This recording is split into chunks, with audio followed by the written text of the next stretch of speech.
چل ساڵ جیاوازی تەمەنیان عەبادی بۆ هەر شوێنێک دەڕوا لەگەڵی دەچێ سارە فەهداوی دووەم خێزانی حەیدەر عەبادی ڕەنگە زۆر جار ئەم وتەی ئافرەتانمان بەرگوێ کەوتبێ کە دەڵێت باڵقەیەک شووت پێ دەکەم.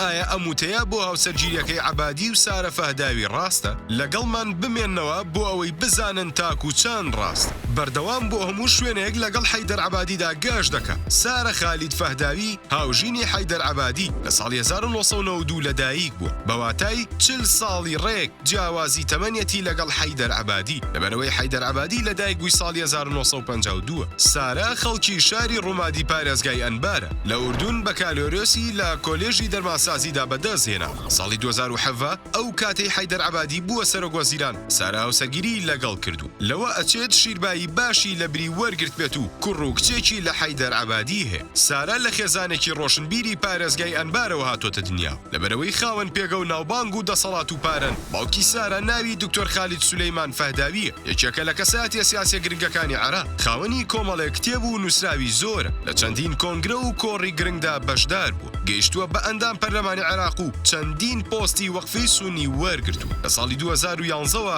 باوکی سارە لە کردەوەیکی تیرۆریستیدا لە مزگەوتی ئومقورا لە بەغدا دەکرێتە ئاماج لە کاتێکدا ئەندام پەرلەمانی عێراق.